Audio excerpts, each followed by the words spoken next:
How's it going, Guardians? It is your boy Turkey here with another build video, and this is going to be more of an extension. Hopefully I can keep it a little bit more brief than the previous video, because I did do a recent video on the Severance Enclosure on the Void build with Controlled Demolitionist, and I really enjoyed it. There's some 50 Pantheon gameplay in the background, and the same will be provided for this. I just swapped over to Solar to see if I can make it work similarly. Obviously it wouldn't be the same because no Controlled Demolition, but I figured how leaning the artifact mod with this season, we'd be able to do something. So without further ado, let's hop into the build video and talk about all the fragments and aspects that make this build sing, and I will have the gameplay in the background to show you guys how it works and what makes it a little bit more standalone than the Void one that you saw yesterday. So first and foremost, let's talk about the aspects, and I'll tell you why I chose what I chose and why I didn't choose certain things. The grenade obviously is, the security blanket. That's what I choose. Hammer strike, I don't see too many people rocking hammer strike. It seems like the hammer, even with the bonk nerf where you still pick it up, is still, it's the better choice, especially for what we're running.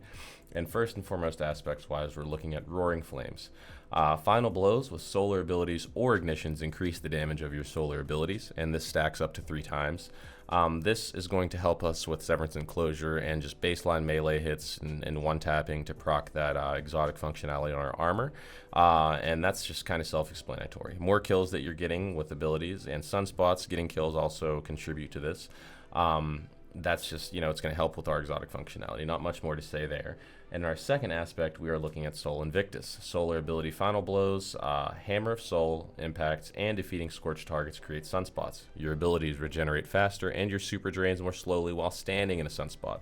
Sunspots also apply Scorch and deal damage to targets inside. Entering a sunspot applies Restoration. A lot of benefits from Soul Invictus. Also, just the better choice for survivability, and given we're running Pantheon, it's just kind of a no-brainer. So a lot of these enemies are creating sunspots upon death, and all the scorching that we're doing will create those sunspots after the enemy is affected.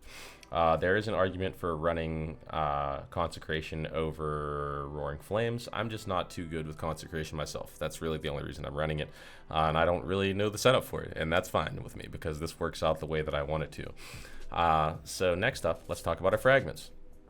First and foremost, Ember of Solace. Radiant and Restoration effects applied to you have increased duration. With how leaning the artifact is, this mod is solar, this is really easy to achieve, but nonetheless I think it's good to have uptime on it, regardless of how accessible the Radiant is, but you still get restoration bonuses as well.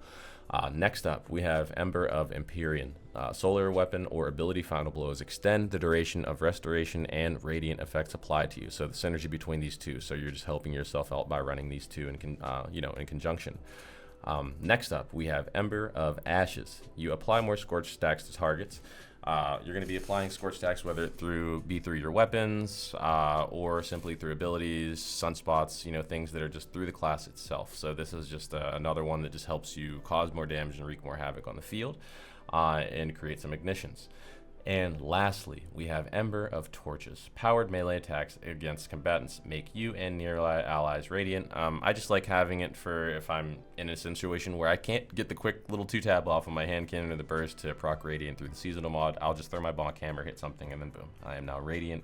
And my weapons that otherwise don't have any type of anti-barrier functionality will now have at least have anti-barrier. But those are the class mod aspects and fragments. Now let's look at our armor mods and weapon assignments. Obviously we have the Navigator for the woven mail functionality, and I'll just skim through this quickly because I did talk about this recently in the last video. Firing this weapon at an ally grants woven mail to both the user and the target. And if you have no allies around, sustained fire against an enemy will also grant you the woven mail. And it says Weft Cutter. Dealing sustained damage severs the target. So you also get a debuff on the target, and whenever you shoot a severed target this season, it also occasionally creates threadlings. And we'll talk about that when we get in the artifact as well, but this is crucial to the build. Being able to have Restoration and Radiant going all while you have Woven Mail is insane, and you'll see it in the gameplay background video. It's just so fun, and it's hard to swap between Void and Solar for this build. And now we have a lot, and when I say a lot, we have a lot of choices, I think, and there's probably some that I'm not even mentioning. that you could run in the slot depending on how you run it, who you're playing with, what your teammates are, and what mods they are taking care of. I try to cover at least 2 personally, and the way that this is set up, we'll have at least Unstoppable in this spot and Anti-Barrier with Navigator the vast majority of the time. But I currently have Zully's Bane. I don't have the Incandescent Explosive Payload role that I would love to get yet.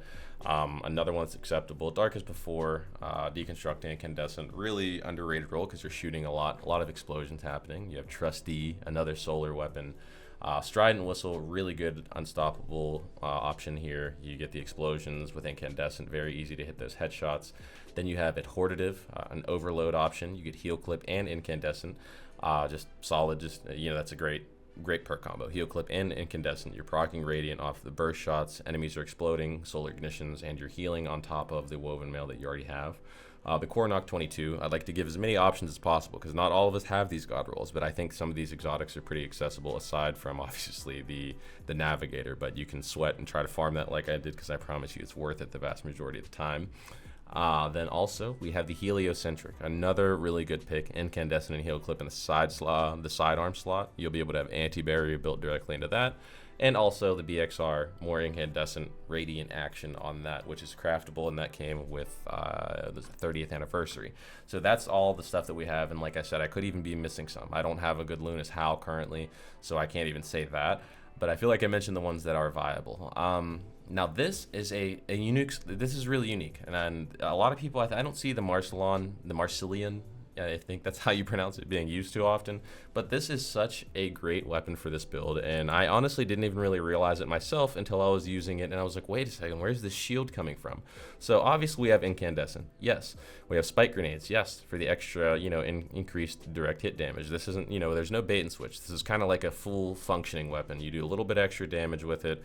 You can add clear with it. But this right here is probably the best thing I have ever used.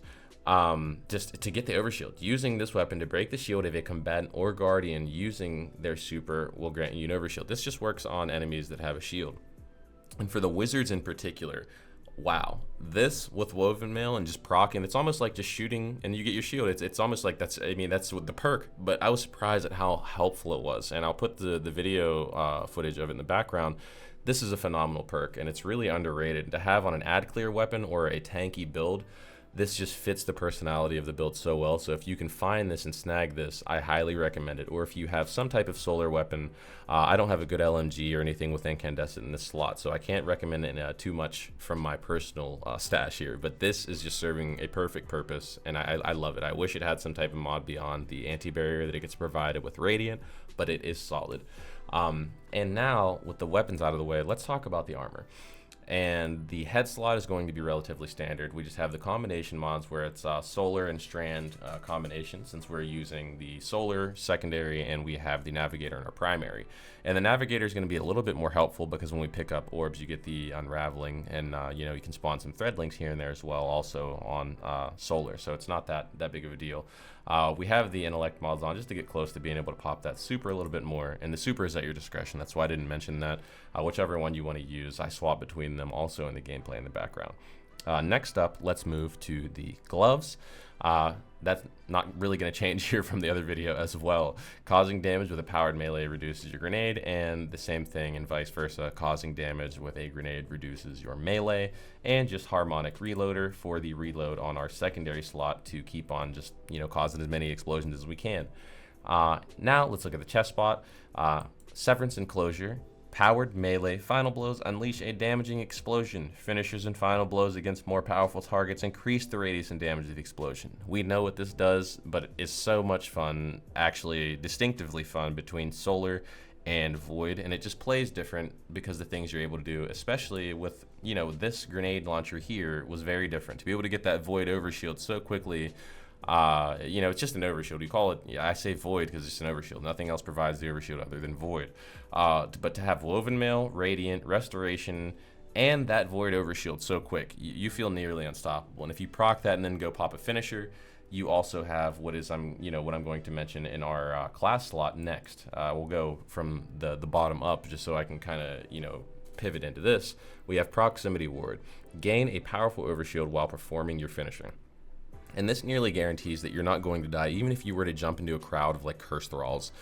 You can jump into them and get a crazy strong overshield, and that Severance Enclosure will proc, the explosion happens, and then everything goes boom, some enemies go flying in the air, and it's just so satisfying because you can wipe out a whole crowd of enemies that otherwise were on the ADU, were approaching it, that, you know, if you don't have the ammo for it, if you see something that's able to be finished, that just causes a chain reaction of potential finishers, and it's just so satisfying to see.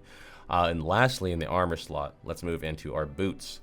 We have just a couple Solar Surge mods, and that's just, you know, for the weapons. Not much really to go off of here, off these, not much to talk about. Just extra damage for that ad clear, and that helps you when you're not popping finishers, because a lot of your utility is coming from proccing those finishers and just causing as many explosions as you want and having those sunspots just laid all across the battlefield. Let's also dive into the artifact and what we use a lot in here. Now, this first section is going to be interchangeable based on which mods, like I said, you and your fire team are going to be using.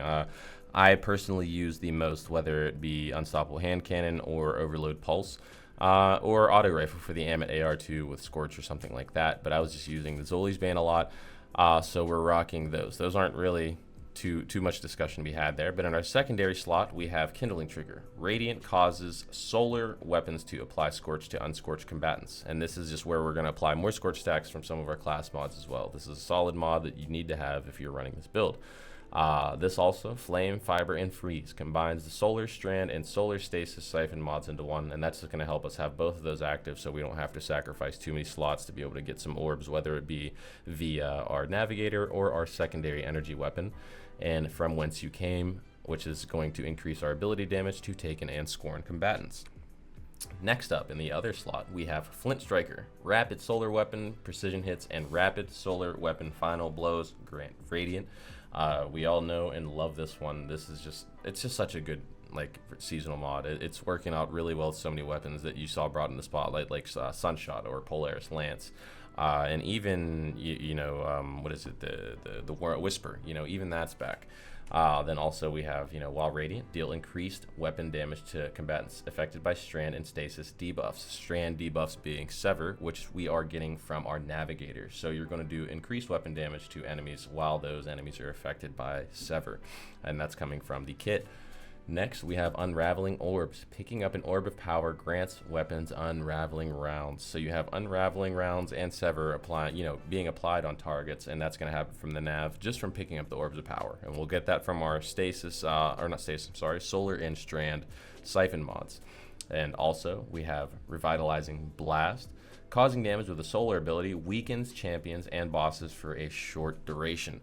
So you get the weaken. So if you are to throw a hammer at an enemy and then finish an enemy nearby, theoretically that would make that explosion deal more damage to the enemy nearby. And if they are chunky enemies, whether they be yellow bars, you could damage one of the enemies nearby and then finish an enemy closer and have that enemy nearby take some more of that chain damage. And if they're running through solar spots, the sunspots on the ground, there's just so many opportunities to do more damage than you typically would. You don't even have the opportunity to track it because there's so many explosions happening. And in our last spot in the seasonal mod, we have Horde Shuttle.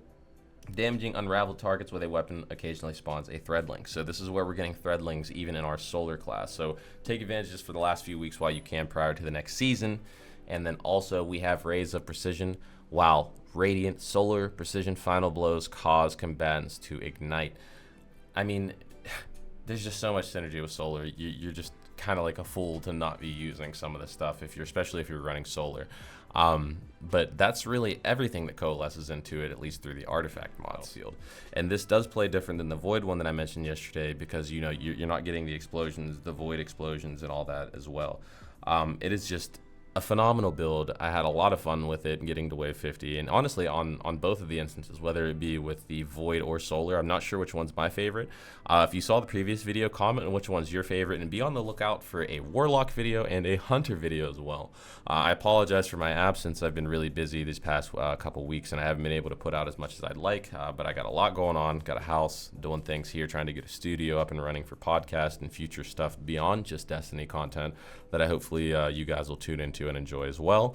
But once again, it's been your boy Turkey here at SGN Hub. I love you guys, and peace.